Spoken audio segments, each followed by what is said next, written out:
Olá, queridos alunos e alunas da Escola de Teologia João Ribe Palharim. Eu sou o pastor Ademir Pereira, coordenador da nossa escola aqui em Natal, e estou de volta com você na nossa aula do nível Master de Teologia.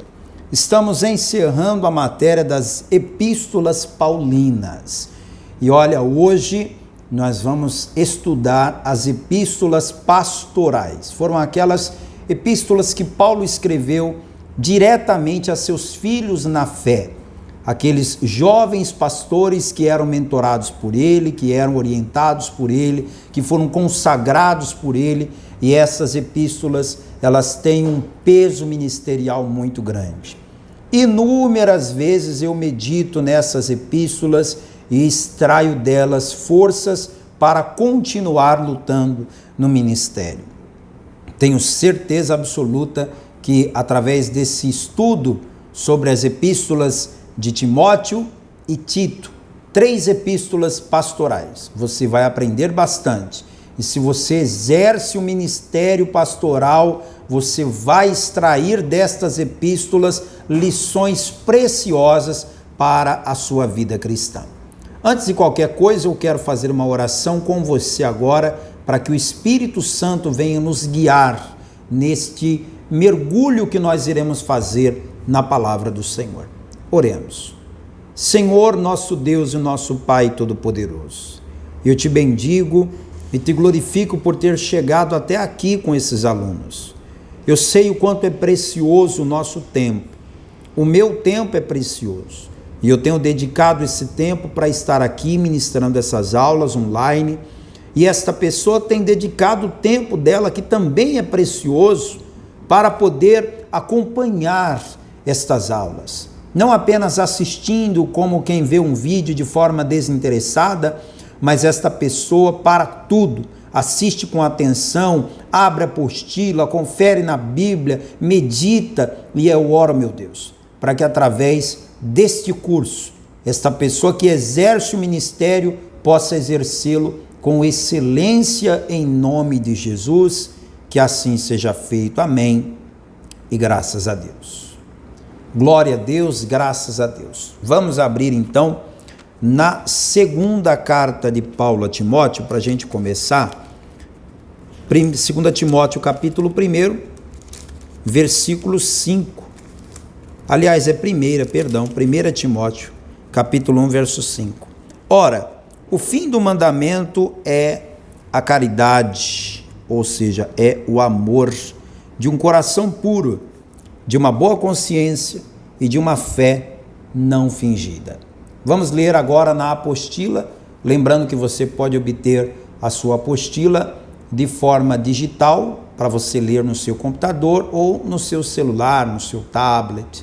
Se você preferir a apostila digital, mande um WhatsApp para esse número que aparece na sua tela agora e solicite pelo número da aula. Esta é a aula 56, nível Master, Epístolas Paulinas, parte 5, Epístolas Pastorais. Se você quiser a aula impressa, você manda uma mensagem solicitando e vem buscar aqui em nossa unidade.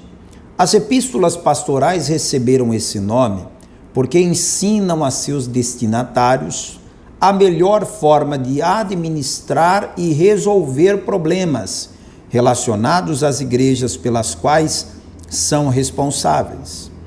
Estas são as epístolas escritas por Paulo a seus discípulos e companheiros, Timóteo e Tito, que apesar de não serem pastores no seu sentido atual da palavra, eram os responsáveis pelas igrejas de Éfeso e de Creta, Timóteo em Éfeso, Tito em Creta. Há grandes indícios nessas epístolas, como falado pelos estudiosos, de que foram escritas com mínima diferença de tempo entre elas, no reinado de Nero, no período concentrado entre 62 a 65 depois de Cristo. Não há questionamento sobre a autoria, de fato foi Paulo quem escreveu, todo mundo entende e aceita isso. Então, para a gente começar, vamos entender quem foi Timóteo.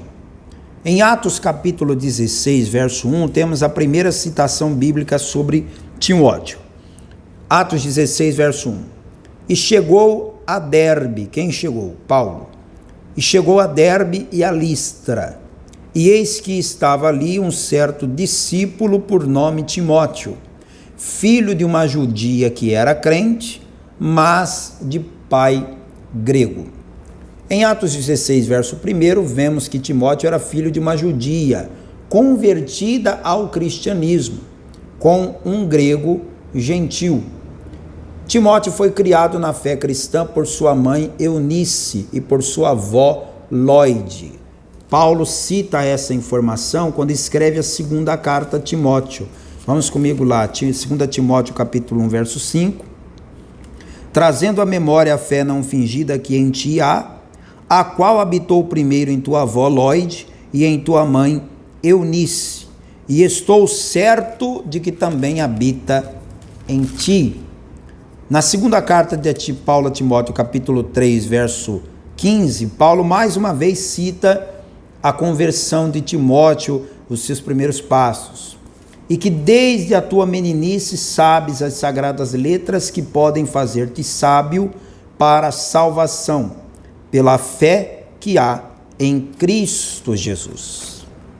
Foi um grande colaborador de Paulo. Ele chega a participar de suas viagens missionárias junto com Silas, passando por cidades da Macedônia como Filipos, Tessalônica e Bereia. Então Timóteo foi um colaborador importante que Paulo acabou depois deixando como responsável da igreja na cidade de Éfeso, que era uma grande igreja importante naquela cidade. Paulo escreve a seu jovem amigo Timóteo com o intuito de aconselhá-lo acerca da melhor forma de administrar a igreja de Éfeso, sobre a qual o colocara como responsável. A gente vê aqui a informação em 1 Timóteo 1:3, de que Paulo havia colocado Timóteo para cuidar da igreja de Éfeso. É importante ver isso. 1 Timóteo 1:3. Como te roguei quando parti para a Macedônia, que ficasses em Éfeso, para advertires a alguns que não ensinem outra doutrina. Então Paulo precisou seguir viagem e falou: Timóteo, eu preciso ir, mas você precisa ficar. Fique aqui na igreja de Éfeso, cuida das coisas, mantém o trabalho que você sabe qual é, não deixe a igreja ser tomada por doutrinas mentirosas, ensine o povo, enfim. Em sua primeira epístola a Timóteo, Paulo o adverte acerca das fábulas profanas, sobre os cuidados com os falsos ensinamentos e sobre a apostasia dos últimos tempos.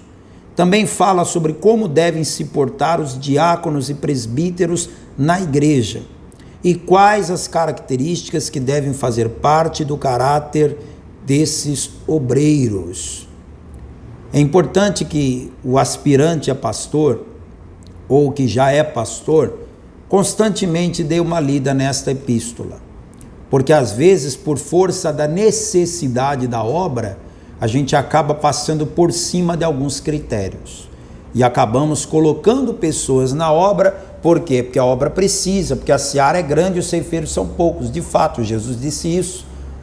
Quem é que vai questionar Jesus? Se ele falou que a necessidade da obra é grande, é porque é mesmo. Só que quando a gente atropela as coisas colocando na obra pessoas despreparadas ou descompromissadas, ou pessoas que ainda não tiveram um encontro real com o Espírito de Deus, essas pessoas vão acabar nos atrasando ainda mais lá na frente.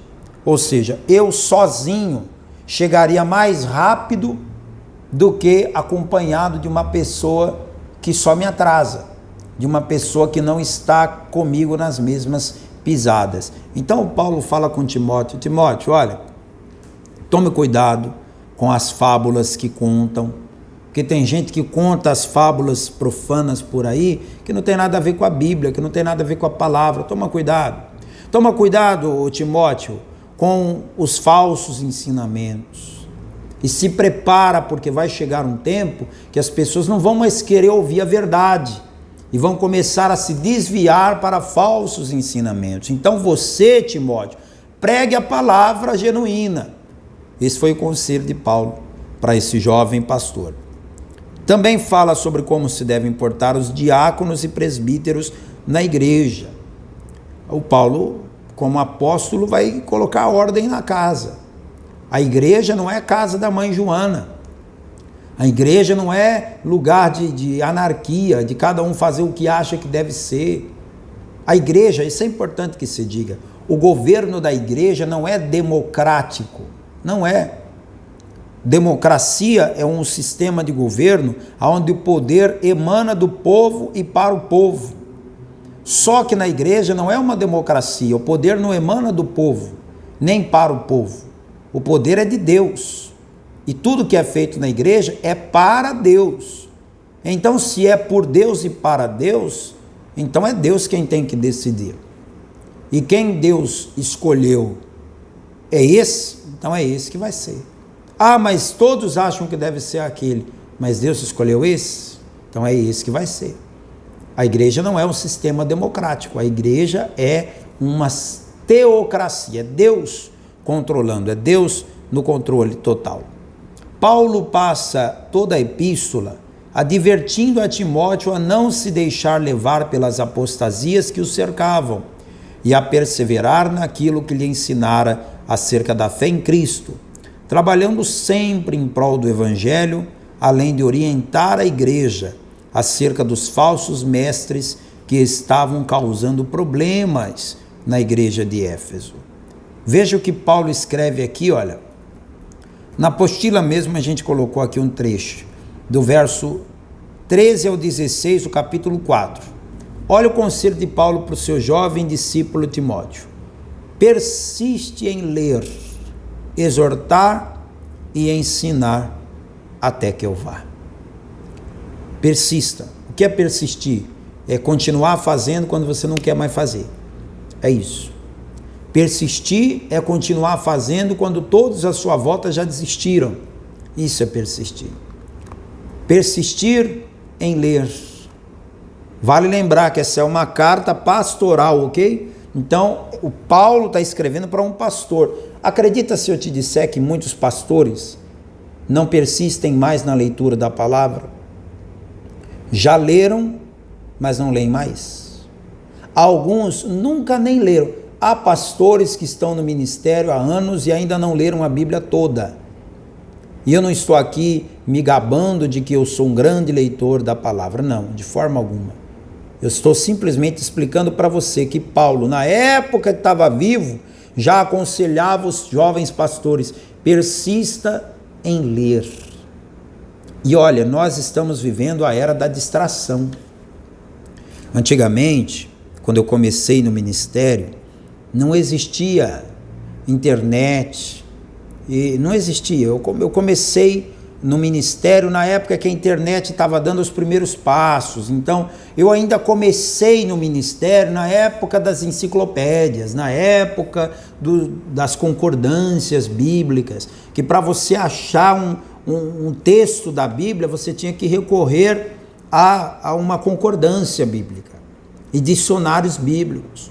Ou seja, eu ainda sou da época que o pastor, para preparar uma boa mensagem, ele tinha que ter com ele uma boa Bíblia de estudo, 2 ou 3 versões, ele tinha que ter um bom dicionário bíblico, um bom comentário bíblico, uma boa harmonia dos evangelhos e tinha que ter pelo menos uma concordância bíblica. Os pastores de hoje não precisam mais de Bíblia de estudo, não precisam mais de dicionário, não precisam mais de concordância, não precisam mais de harmonia dos evangelhos, não precisa de mais nada, só precisa de um celular conectado à internet. E eu estou querendo dizer o que com isso? Que os aplicativos de celular facilitaram a vida do pregador ao extremo. Porque hoje um pregador está montando uma mensagem, ele lembra de um versículo que ele sabe que encaixa naquela mensagem, ele sabe que aquele versículo tem a ver com aquele assunto, mas ele não lembra onde está escrito. O que ele faz? Ok, Google, onde é que está escrito o versículo tal? Pronto, falou isso aí, ele já tem pronto o que ele precisava saber. Então é muito tentador, gente, é muito tentador. Deixar de ler na nossa época é muito fácil. É muito comum você encontrar pastores que não leem mais, que não leem. Até porque, se chegar algum dia e ele não tiver mensagem para pregar, tem muitas mensagens que estão disponíveis inteiras na internet. Então Paulo está dizendo a Timóteo, persiste em ler, persista. Mesmo que você não sinta vontade de ler, leia.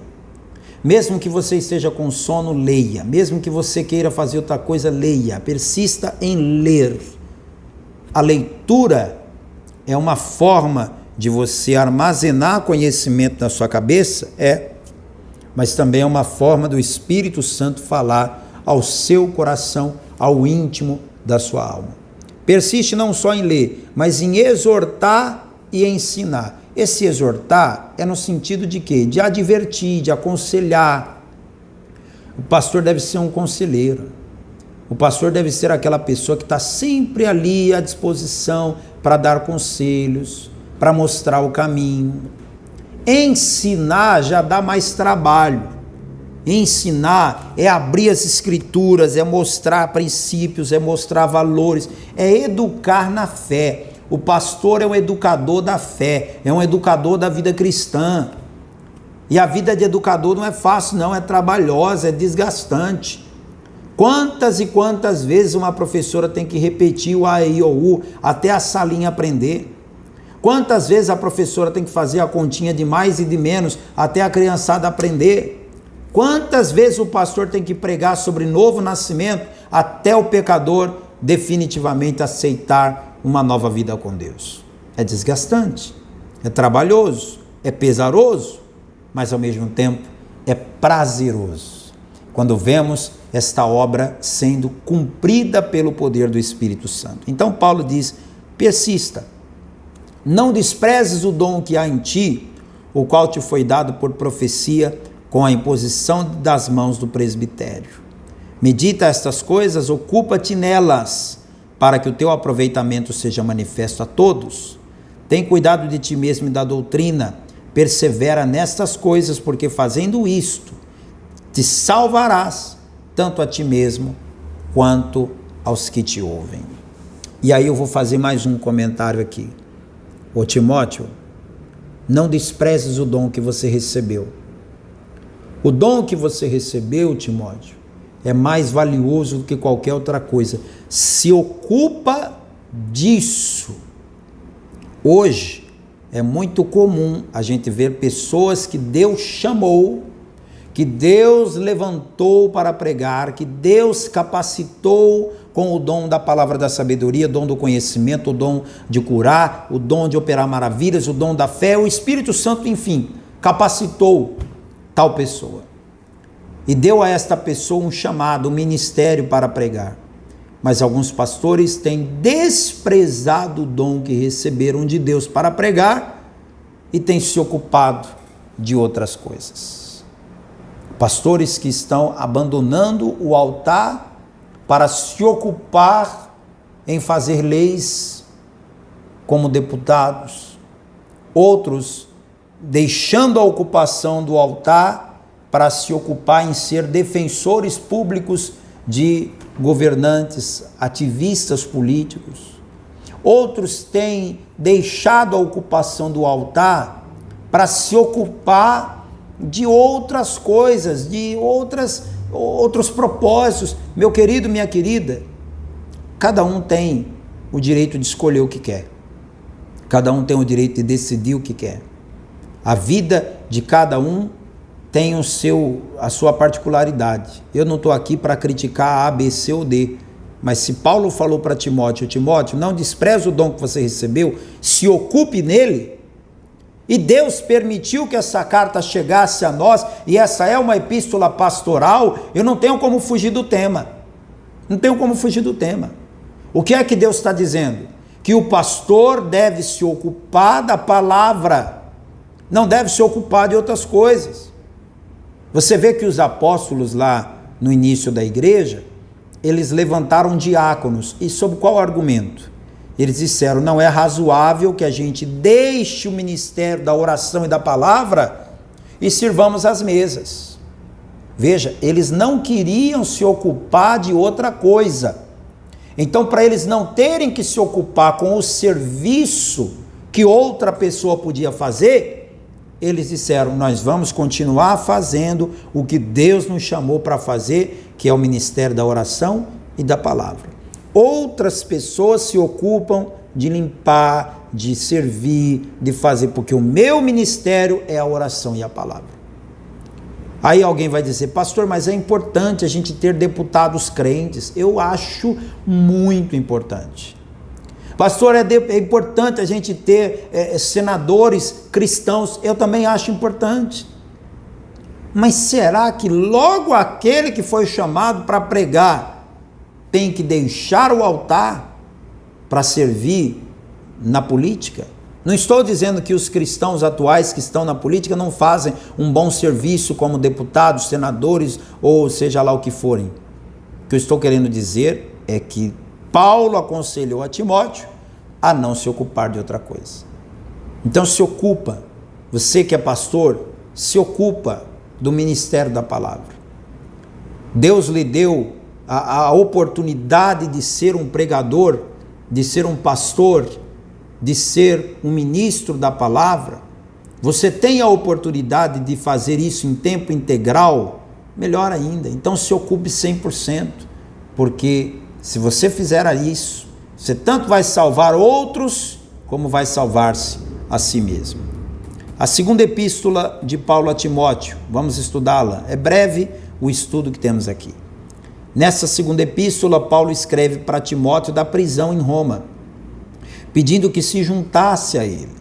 Seu intuito ao escrever essa epístola era o de dar um incentivo para que seu jovem amigo fosse perseverante na fé em Cristo, pregando a palavra e ensinando ao povo o verdadeiro evangelho. Vamos ver um pouco aqui dessa segunda carta de Paulo a Timóteo, capítulo 4, verso 9.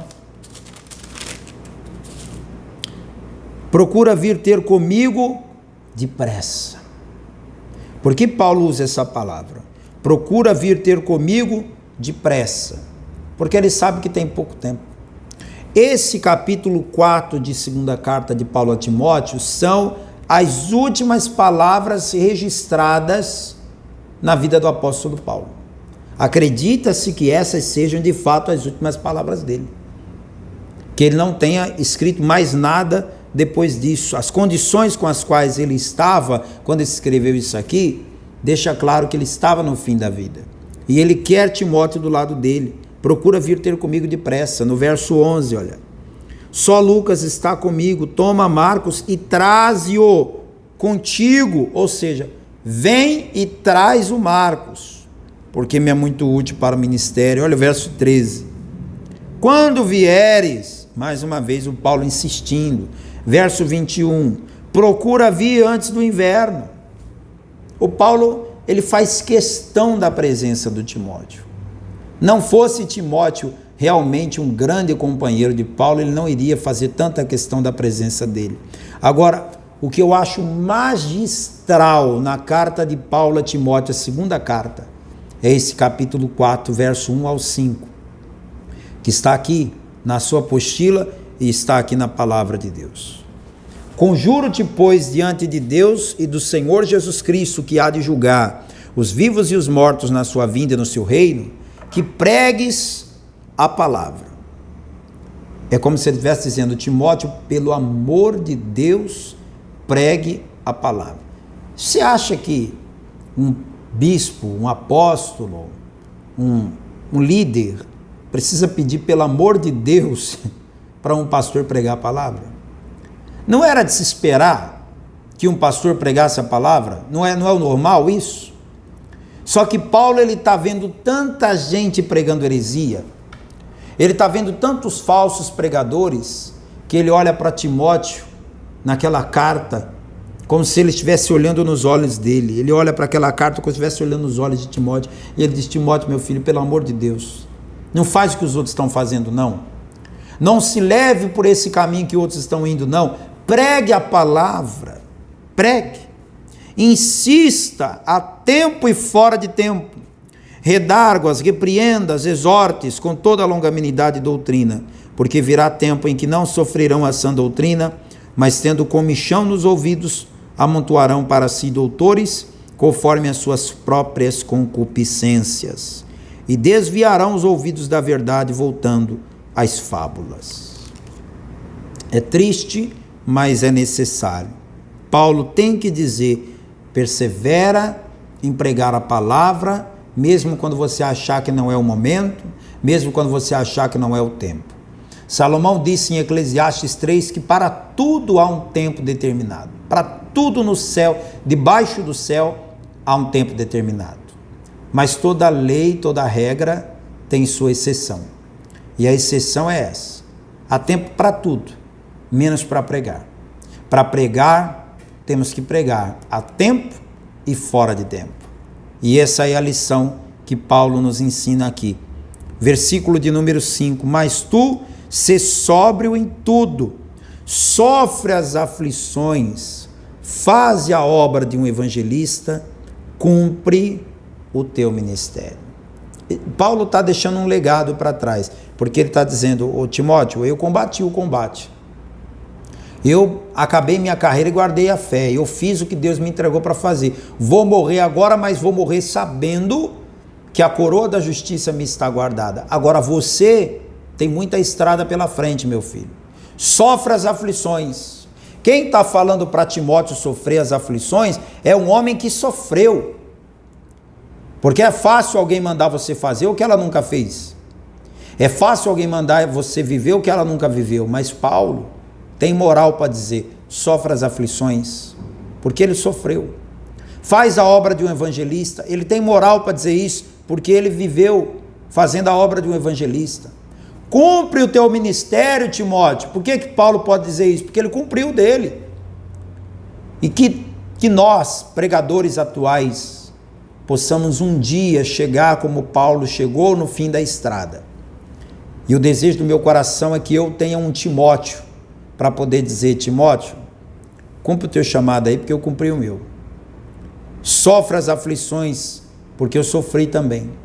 Faz a obra de um evangelista, porque eu fiz a obra de um evangelista. Agora, se Paulo não tivesse concluído a missão que recebeu de Deus, não poderia ter escrito essas palavras. E por fim, vamos à epístola de Paulo a Tito. Tito foi deixado como representante de Paulo à igreja de Creta, até que levantasse presbíteros para ficarem ao cargo da mesma. Vamos ver aqui um pouco à frente, Tito capítulo 1, versos 5 e 6. Por esta causa te deixei em Creta, para que pusesses em boa ordem as coisas que ainda restam, e de cidade em cidade estabelecesses presbíteros, como já te mandei.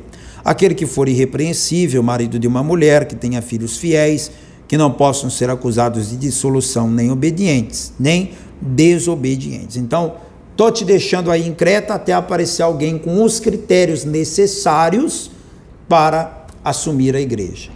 Assim como fez com Timóteo, Paulo orienta Tito acerca da administração da igreja, advertindo-o sobre os falsos mestres, sobre os falsos doutores, além de apresentar como devem se portar os velhos, as mulheres, os jovens e os servos dentro e fora da igreja. Tito 2, do 11 ao 15. Porque a graça de Deus se há manifestado, trazendo salvação a todos os homens, ensinando-nos que, renunciando à impiedade e às concupiscências mundanas, vivamos nesse presente século sóbria e justa e piamente, aguardando a bem-aventurada esperança e o aparecimento da glória do grande Deus e nosso Salvador, e nosso Senhor Jesus Cristo, o qual se deu a si mesmo por nós para nos remir de toda iniquidade e purificar para si um povo seu, especial, zeloso de boas obras. Fala disso e exorta e repreende com toda autoridade, e ninguém te despreze.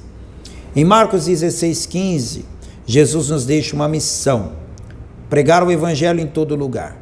Todos os dias devemos estar preparados para fazer exatamente isto. Jesus falou, né? Portanto, ide, pregai o evangelho a toda criatura. Esse ide é uma ordem do Senhor Jesus. Não é uma opção de quem não tem outra coisa mais interessante para fazer. É uma ordem. Se eu me considero discípulo de Jesus, eu tenho a obrigação de cumprir o ide. Então vamos lá. O evangelismo do mundo e sua urgência. Cremos que estamos vivendo os últimos dias do tempo conhecido teologicamente como o tempo da graça. E que evangelizar, grifa isso aí na sua apostila, evangelizar é a principal e mais urgente missão da igreja quando estiver na terra. Sendo que em todo lugar, em qualquer tempo e de toda maneira é preciso pregar o evangelho de Cristo com convicção, pois os campos estão constantemente preparados para a ceifa. Cremos que a pregação do evangelho em toda a terra é o último sinal profetizado por Jesus e que disso depende a volta do Senhor. Conforme ele mesmo disse, este evangelho do reino será pregado no mundo inteiro, em testemunha a todas as gentes, e então virá o fim. Mateus 24,14 diz isso. Cremos que quando a última pessoa na face da terra ouvir o testemunho de que Jesus é Deus e que só ele salva, independente de recebê-lo ou não, começará o arrebatamento dos salvos conforme ele mesmo profetizou. Cremos que a igreja deve sempre orar a Deus para que envie obreiros e trabalhadores para a sua seara, porque o número de pregadores é sempre pequeno em vista de tanto trabalho que precisa ser feito.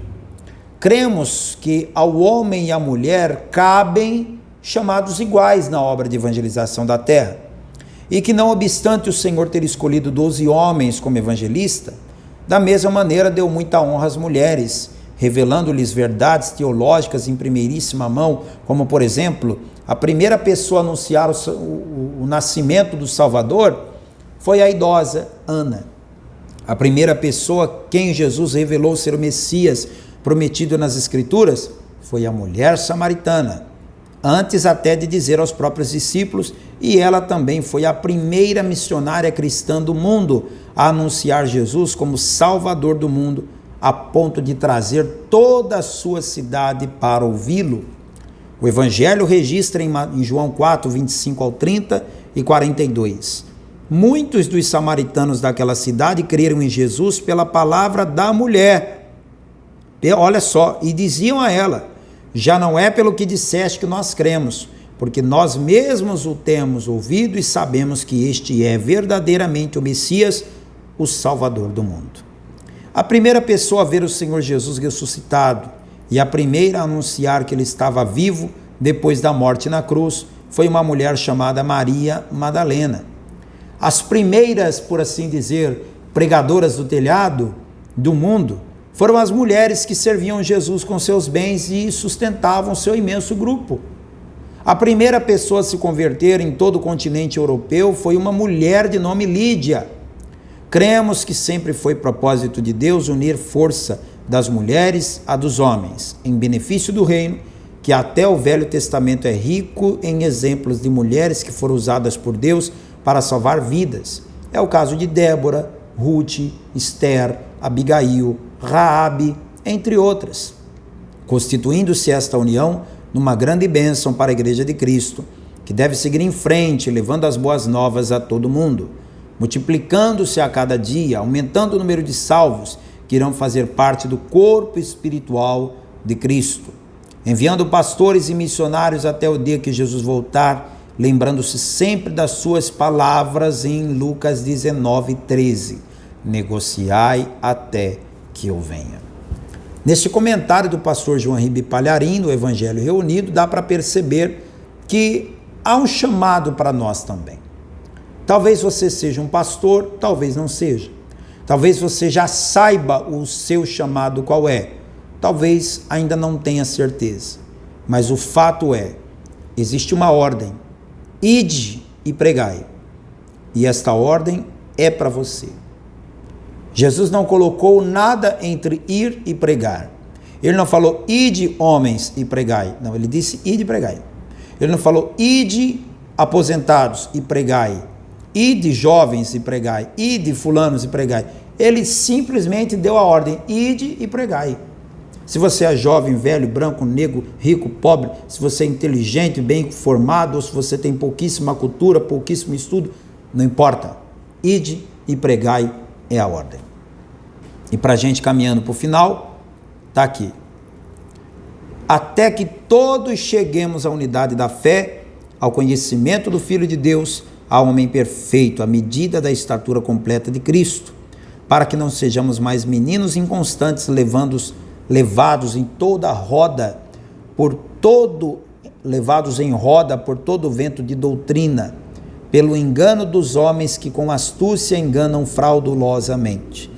Antes, seguindo a verdade em amor, cresçamos em tudo naquele que é a cabeça, Cristo, do qual todo o corpo bem ajustado e ligado pelo auxílio de todas as juntas, segundo a justa operação de cada parte, faz o aumento do corpo para sua edificação em amor. Queridos, aqui estão as nossas aulas sobre as epístolas paulinas. Eu gostaria muito que você assistisse novamente. Dessa vez, eu queria que você lesse as epístolas. Leia. Eu já li e posso dizer a você, é uma das leituras mais agradáveis do Novo Testamento. É agradável demais. Você aprende muito. Vai te fazer muito bem ler as epístolas paulinas. Leia. E depois de ler, aí você vem. Por exemplo, quer ir por setores? Pega a epístola de Romanos, a epístola de Coríntios e Gálatas. E depois assista a minha aula sobre essas epístolas. Leia as epístolas pastorais e depois assista essa aula de novo. Não fique apenas com aquilo que eu estou falando para você. Eu quero que você leia, que você mergulhe para que você aprenda. Eu fico por aqui nesta aula e quero agradecer o apoio de todos os pregadores do telhado. Você que é um contribuinte, um semeador desta obra, que tem ofertado para me ajudar a fazer esse trabalho, continue ofertando. E se até hoje você não foi um pregador do telhado, se torne hoje. A sua oferta vai ajudar bastante. Aí está a chave Pix da nossa igreja, é o número do CNPJ da Paz e Vida. Faça uma oferta via Pix e mande o comprovante pelo WhatsApp, para que eu possa imprimir e orar por você no altar. Que Deus te abençoe, até a próxima aula. Tchau, tchau.